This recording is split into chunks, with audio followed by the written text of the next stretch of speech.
Friends, ఇప్పుడే అందిన వార్త. జైల్లో ఉన్న ఎమ్మెల్సీ కవితకు కోర్టు మరో గుడ్ న్యూస్ అంటూ వార్తలు అయితే వస్తున్నాయండి. దీనికి సంబంధించి వివరాలు చెప్పడానికి వీడియో చేయడం జరుగుతుంది. చాలా మంది వీడియోస్తున్నారు కానీ సబ్స్క్రైబ్ చేసుకోవడం మర్చిపోతున్నారండి. దయచేసి ఛానల్ సబ్స్క్రైబ్ చేసుకొని బెల్ ఐకాన్ ఆల్ పెట్టి యాప్ చేయండి. ఇటువంటి ఇంపార్టెంట్ ఇన్ఫర్మేషన్ మిస్ అవ్వకుండా మీ ఫోన్ నోటిఫికేషన్ రూపంలో వస్తుందండి. చాలా మంది మీరు చూస్తున్నారు కానీ లైక్ చేయడం లేదండి. దయచేసి లైక్ చేయండి. ఇన్ఫర్మేషన్ అంతా రౌస్ ఎవెన్యూ కోర్టు ఎమ్మెల్సీ కవితకు శుభవార్త చెప్పింది. కవిత ప్రస్తుతం లిక్కర్ కుంభకోణం కేసులో జైల్లో ఉన్నారు. తీహార్ జైల్లో ఆభరణాలు ధరించేందుకు రౌస్ ఎవెన్యూ కోర్టు కవితకు అనుమతి అయితే ఇచ్చింది. సిబిఐ స్పెషల్ కోర్టు మొత్తం 9 పేజీలతో కూడిన కవిత రిమాండ్ ఉత్తర్వులు కూడా జారీ చేసింది. ఇందులో కవిత చేసిన పలు విజ్ఞప్తులను కోర్టు పరిగణలోకి తీసుకుంది. కవిత కోరిన కొన్ని కోరికలను కూడా కోర్టు అయితే అంగీకరించింది. ఈ మేరకు Rouse Avenue CBI special court Tihar jail superintendent కు ఉత్తర్వులు కూడా పంపించారు.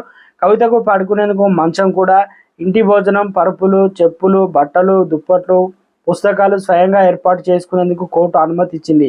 అలాగే పెన్నులు, పేపర్లు, మందులు తీసుకెళ్లేందుకు కూడా కోర్టు అయితే అనుమతి ఇచ్చింది. కస్టడీలో ఉన్నప్పుడు కవితకు చేసిన అన్ని వైద్య పరీక్షలకు సంబంధించిన రికార్డులు కూడా ఆమె తరపు న్యాయవాదులు అందజేయాలని ఈడీ కోర్టును అయితే ఆదేశించింది అనమాట.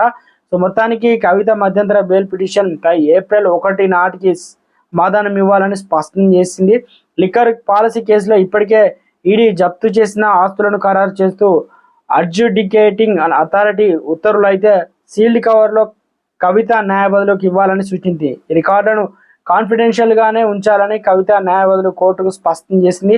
కాగా మంగళవారం కవిత తీహార్ జైలుకు వెళ్తూ కడిగిన ముత్యంలో బయటకు వస్తానని చెప్పారు. మద్యం కుంభకోణంలో ఢిల్లీ సీఎం అరవింద్ కేజ్రీవాల్ కూడా అరెస్ట్ అయ్యారు. లిక్కర్ కుంభకోణం సంబంధించి సంవత్సరానికి పైగా విచారణ కొనసాగుతూ ఉంది. మొత్తానికి కవితకు సంబంధించి గ్రీన్ సిగ్నల్ అయితే ఇచ్చారనమాట. మొత్తానికి గుడ్ న్యూస్ అయితే అందించారు. సో కోర్టు అయితే గ్రీన్ సిగ్నల్ అయితే ఇచ్చిందనమాట. ఇక్కడ చూసుకోవచ్చు అండి, పడుకునేందుకు మంచం, ఇంటి భోజనం, పరుపులు, చెప్పులు, బట్టలు, దుస్తులు, పుస్తకాలు స్వయంగా ఏర్పాటు చేసిన కోర్టు కూడా అనుమతి ఇచ్చింది. ఏప్రిల్ 1 వరకు ఎలాంటి ప్రశ్నలు అడిగి కూపీ లాగుతారు, ఇక ఇద్దరిని ఒకేసారి కలిపి విచారిస్తారా, దీనికి సంబంధించి ఎప్పుడు ఏం జరుగుతుంది అనేది రాష్ట్రంలోనూ దేశంలోనూ ఉత్కంఠగా మారిందంటున్నారు రాజకీయ నిపుణులు కూడా.